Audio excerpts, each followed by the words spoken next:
자, 저번 시간에 전자기 조감도까지 봤습니다. 지금 조감도를 이제 3장을 봤는데 3장의 느낌이 어때요? 다 장별로, 단원별로 구조가 좀 달라요. 다른 이유가 개념들이 어떻게 연결되어 있느냐, 그 연결망인데 그게 다 다르겠죠. 역학은 정말로 위에서부터 쫙 내려갑니다. 전형적인 연역법 체계를 따라가죠. 그 다음에 빛과 파동은 실험을 하면서 그때그때 알아낸 걸 갖다가 추수하듯이 이렇게 나와서 귀납법적인 논리를 취하고 있죠. 그래서 이런 실험을 했으니까 이런 현상이 벌어졌으니까 이러이러한 성격을 추론할 수 있다. 이게 빛과 파동의 흐름이었습니다. 그래서 양은 작은데 코드 전개가 6개로 쫙 갈라집니다. 자, 전자기는 기본적으로 전기력과 자기력이라고 하는 별개의 힘을 수학적으로 전개를 하면서 같다라고 맥스웰이 1800년대 중후반에 가서 처음 찾아냅니다. 그리고 그거는 철저하게 수학적으로 넘어가죠. 그래서 우리는 수학적으로 넘어가기 전 단계에서 배웁니다. 왜? 우리 실력이 안 되니까. 그리고 개념은 우리 자연계에서 그냥 가만히 있는 우리 눈에 보이는 대로 우선 우리 직관이 익숙해져 있기 때문에 거기서부터 출발해서 이제 쭉쭉 넘어가야 되죠. 자, 그래서 전기와 자기를 따로따로 가자. 그래서 이원체계다라고 얘기했습니다. 그러면 둘 다 회로가 있어요. 직류회로, 그 다음에 교류회로. 그 다음에 또 둘 다 기본 개념이 있죠. 전기장, 자기장. 어째 보면 이 구도가 답니다. 근데 맨 마지막 장에 23장인가요? 맥스웰 방정식이라는 코너가 따로 있죠. 왜냐하면 이 따로 되어 있는 걸 갖다가 맥스웰이라는 사람이 전부 다 묶으면서 이제 수학적 기법을 써서 그것들을 4개의 공식 속에 몰아넣습니다. 그러면 새로운 공식이 아니라 앞에서 했던 얘기들을 쭉 정리해 넣는 거죠. 근데 수학적인 추상화를 하게 되면 우리가 따라갈 수가 없어요. 근데 왜 배울까요?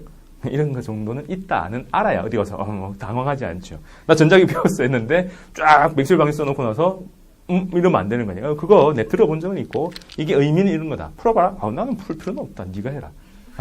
그렇게 해야 되는 거예요. 자신감 가지고 과학은 항상 자기가 선수해야 되는 게 아니라 이해할 수 있으면 됩니다. 그래서 따라갈 수 있고 나쁜 거짓말을 하지 않느냐만 보면 되는 거죠. 그게 깨어있는 시민이라고 저는 봅니다. 깨어있는 지성인. 대학생이 요즘 지성인이라고 할 수 있는지 잘 모르겠지만 깨어있는 지성인이라면 거짓말을 하지 않고 거짓말하는 사람을 잡아낼 수 있을 정도면 됩니다. 그래서 맥스웰 방정식도 딱 그 정도 수준에서 이게 어떤 의미고 앞에서 이런 걸 배웠구나를 들고 오면 돼요. 자, 그리고 이 전자기부터 제 얘기가 기존의 얘기와 많이 어긋나기 시작합니다. 다르게 전개가 돼요. 그 이유는 기존에는 정말 이것도 실험처럼 해서 쭉 정리해 나가는데 개념을 명확하게 딱 구겨 넣지를 못했습니다. 그래서 저는 이미지하고 딱 4개의 개념을 제시할 거예요. 정전기 같으면 Q, 파이, E, V 이 4개를 가지고 전개를 합니다. 그리고 이미지가 딱 있어야 되는데 여기서는 위에서 보는 평면도, 옆에서 보는 측면도 2개의 이미지 가지고 갑니다. 그래서 그 흐름들을 이제 여러분들이 쭉 따라와야 돼요. 그래서 이거는 그냥 막 흩어지는 대로 일반적인 책에 있는 걸 기대하고 보면은 더 헷갈리니까 제가 얘기해드리는 잡아주는 그 조감도를 기반으로 다른 책들을 보면은 저게 저렇게 중구난방으로 썼구나. 강호자 최고네 이런 생각이 들 겁니다. 자꾸 웃지 마요. 자, 정전기에서는 기본 개념이 하나 나오고요.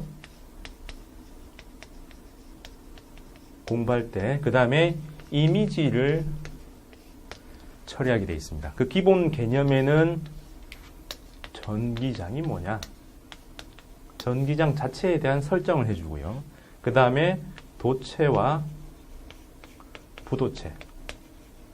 왜요? 물질을 전기적 속성 가지고 이제 구분해보는 요 성격을 구분해보는 요 2가지죠. 실제로는 요 2개에서 시험이 다 나오는데 이미지가 따라붙어야 이 전체가 이해가 어떻게 되냐면 이미지라는 게 이 전기장을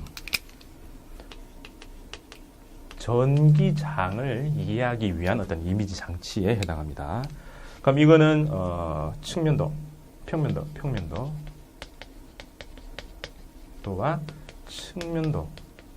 그래서 위에서 내려다본 모습과 옆에서 들여다본 모습 이 2가지를 뭘요? 전기장을 이해하기 위해서 영상을 딱 띄워놓을 때 옆에서 보고 위에서 보고 그걸 합쳐서 입체화시켜야 되는 거죠. 그래서 그 흐름을 볼 겁니다. 그러면 이런 얘기를 쭉 해 나갈 때 4가지 기본 요소를 얘기할 건데 Q, 그죠? 전합니다. 장의 원천이죠. 질량이 있으면, 질량이란 그냥 뭐 이놈 뭐 운동하는 주체라고만 얘기했는데 실제로는 중력장을 만들어내는 주체입니다. 태양 주위에 태양계가 형성되고 지구 주위에 지구 중력장이 형성되는 것들처럼 어떤 물체 주변에 장이 쫙 펼쳐지는데 그 장이라는 건 힘이니까 그 물체는 힘의 원천에 해당하죠. 그래서 전하라고 하는 전기장이 원천입니다. 그래서 완전 소스가 다르죠. M에서 출발하는 거하고 이거는 중력장. 그럼 이 Q에서 출발하면 이걸 우리는 전기장이라고 하죠. 그럼 M하고 Q하고 결정적인 차이는 얘들은 전부 다 한 종류입니다. 플러스 양만 있고 얘들은 플러스 마이너스가 다 있는 거죠. 그럼 얘들은 인력만 있는데 얘들은 인력도 있고 승력도 있고 다 있는 거예요. 자, 그래서 Q 하나 있고요. 그 다음에 파이. 장은 눈에 안 보이지만 장을 눈으로 볼 수 있게 만들기 위해서 이런 화살표 같은 개념으로 장을 표시해 줍니다. 이거는 움직임이 아니라 역학할 때 역학에서 운동을 표시하는 게 V이고 V를 이제 화살표로 나타낸다 해서 벡터 표시한다라고 했는데 그게 아니라 힘입니다. 장을 대상으로 하고 있고 장은 힘이기 때문에 화살표로 장을 나타냈다는 건 이건 움직임이 아니라 이거는 힘을 표시한 거예요. 그래서 빽빽할수록 힘이 세고 듬성듬성하게 있을수록 힘이 약하다 이렇게 얘기하죠. 자, 그럼 여기서 장은 본격적으로 E와 V 이 두 가지로 나타내죠. E라고 하는 거는 단위 전하가 원천이 여러 개니까 소수가 많을수록 힘이 세질 테니까 한 개, 뭐든지 한 개를 잡아서 걔가 만드는 힘. 그 다음에 또 그 한 개가 갖는 뭐 위치 에너지 이렇게 얘기를 해서 이 전기장의 색이 V, 전위 혹은 전기적 위치 에너지 혹은 전위차라고 부르는 것들이 나타납니다. 그래서 이 네 개의 개념이 이렇게 카테고리를 분류한 것 속에서 어떻게 적용되고 변화하는가 그걸 보면 됩니다. 자, 전기장이라고 하면 어떻게 표시한다고 했어요? E, 그 다음에 V라는 값을 줄 거고 얘들의 소스가 Q고 Q는 파이로 그림을 그린다라고 얘기했습니다. 그래서 전기장을 나타낼 때는 E 하나 그려놓고 V 하나 그려놓고 쭉 정의를 할 텐데 우선 기본 정의 수준에서 얘들은 힘은 힘인데 단위 쿨롱이 받는 힘 이렇게 정의합니다. 그럼 얘는 위치 에너지죠. 어떤 힘이라는 게 상호작용이고 그 사이에 저장하는 에너지를 역학에서는 위치 에너지라고 불렀고 전기력에 의해서 저장되는 위치 에너지니까 전기적 위치 에너지죠. 줄여서 전위라고 부르는데 그냥 전기적 위치 에너지라고 하면 누가가 빠집니다. 5쿨롱이 10쿨롱이라는 걸 집어넣어야 돼요. 그래서 마이너스 5쿨롱이 가지는 위치 에너지 이렇게 풀어야 되고 줄여서 전위라고 하면은 누가라는 걸 뺍니다. 그건 약속을 해요. 누가? 플러스 1쿨롱이. 그래서 얘는 플러스 1쿨롱이 갖는 위치 에너지라고 하는 걸 줄여서 그냥 전위라고 붙이고요. 이거는 누군지를 밝혀야 됩니다. 플러스 5쿨롱이 마이너스 10쿨롱이라는 걸 붙여서 전기적 위치 에너지라고 부르야지 전위라 줄일 수는 없어요. 약속입니다. 그럼 이거는 요걸 나눠서 V다라고 정의를 하는 거죠. 그럼 이 얘기는 정의고 문제에서 전기장의 세기를 구하라 하면은 힘을 구하되 플러스 1이 받는 힘, 전위를 구하라 하면은 전기적 위치 에너지를 구하되 플러스 1쿨롱이 갖는 이라고 해석을 한다는 겁니다. 그래서 문제 풀 때는 F를 구하라 라고 하면은 E부터 구하고 그 다음에 Q를 곱한다. 이런 식으로 생각을 해야 된다는 거예요. 그럼 여기는 WP, 위치 에너지를 구하라, 포텐셜 에너지를 구하라 라고 하면 V부터 구하고 그 다음에 Q를 곱한다 라고 사고 체계가, 순서가 잡혀야 된다는 겁니다. 그러면 이 E를 구하고 나서라고 했으니까 그걸 구하는 방법은 그 다음에 세 가지가 더 있다는 거죠. 하나는 점전화에 대한 얘기입니다. 다르게 말하면 이거는 계산을 할 수 있게 만들기 위해서 계산을 하도록 만든 그런 장치입니다. 그러면 점전화, 두 물체가 받는 전기력이 K, R제곱분의 Q인데 그게 1이라고 얘기하면은 그냥 한 개만 붙는 거죠. 인력이 될 수도 있고 측력이 될 수도 있으니까 방향성은 그림으로 나타내고 크기만 합니다. 그럼 얘들을 또 위치로 따지면은 전기적 위치 에너지 앞에서 역학할 때 위치 에너지 할 때 마이너스 붙었는데 마이너스 넣어도 되고 안 넣어도 됩니다. 어차피 방향성은 그림으로 나타내고 크기만 집어넣는 거죠. 그럼 이게 나중에 또 나오겠지만 이거하고 똑같은 케이스는 점전하고 똑같은 케이스는 구 모양의 전하가 모여있는 모양이 구 모양이면 그 주변에 점전하고 똑같아요. 근데 그 구가 도체로 되어 있느냐 부도체로 되어 있느냐에 따라서 달라집니다. 그럼 도체로 되어 있으면 그 바깥쪽이고요. 부도체로 돼 있으면 안쪽과 바깥쪽이 완전히 다르죠. 도체는 안쪽에는 아예 없으니까 그냥 부도체 9 하면은 바깥쪽밖에 없을 텐데 부도체는 안쪽의 전기장의 모습과 바깥쪽의 전기장의 모습이 완전히 다릅니다. 그래서 요거는 어쨌든 도체든 부도체든 구 모양으로 만들어진 거에 바깥쪽 구 모양을 이렇게 위에서 내려다보면 이렇게 되겠죠. 그 바깥쪽은 이 구 모양의 점 한 점에다가 전하를 몰아놓은 것처럼 이 전체 퍼져 있는 걸 갖다가 딱 한 점에 몰아놓은 것처럼 생각해도 된다라는 얘기입니다. 나중에 업그레이드를 할 거예요. 맥스웰 방식 가면 업그레이드합니다.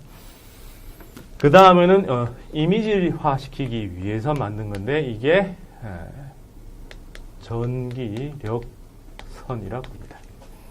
그럼 이거는 우리 일반적으로는 이렇게 화살표로 이렇게 표시하는 뭐 이런 것들입니다. 그럼 이거는 화살표 한 개 한 개 한 개를 파이라고 해서 전기력선의 개수라고 하고 그 파이 하나하나가 이게 촘촘하고 느슨한데 촘촘할수록 세다라고 했으니까는 면적에 반비례한다. 그럼 이렇게 해놓고는 면적당 앞에서 배웠죠? 분모는 단위라고 얘기했습니다. 단위 면적당 지나가는 전기력선의 개수. 달리 말하면 전기력선의 면적 밀도라고 얘기합니다. 그럼 이런 전기력선이 지나가면 힘이니까 힘 방향으로 에너지가 낮아지는 쪽으로 가니까 그거의 수선을 딱 그어버리면 이거는 전위가 같은 면에 해당하죠. 그래서 전기력선의 수선을 그으면 그게 등전위면이다. 요거는 앞에서 계속 나왔습니다. 중력 방향의 수선을 쫙 그어버리면 수면이 되고 수면은 높이가 똑같고요. 그 다음에 파가 지나가는 전파 방향의 수선을 쫙 그리면 파면이 되고 파면은 위상이 똑같은 그런 게 될 겁니다. 똑같은 곳이에요. 그리고 이거는 나중에 맥스웰 방정식에 가면은 전기력선의 총 개수는 밀도니까 E하고 E에다가 왜 자꾸 틀리지?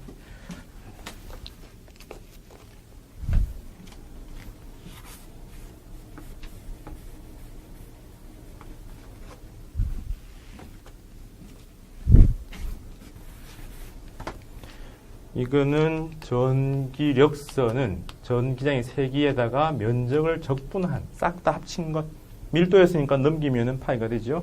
이거하고 총전하와 유전율을 나누는 것 이게 맥스웰 방정식에서 제일 중요한 가우스 법칙에 해당하는 그림인데 요 얘기를 나중에 쓰려고 요 얘기를 써서 요거하고 연결시키는 거에서 둘을 연결시키는 요 개념을 만들려고 아예 정의단에서 제가 집어넣은 겁니다. 그 다음은 제일 특이한 상황인데 특수 상황이에요. 특수 상황인데 그게 뭐냐면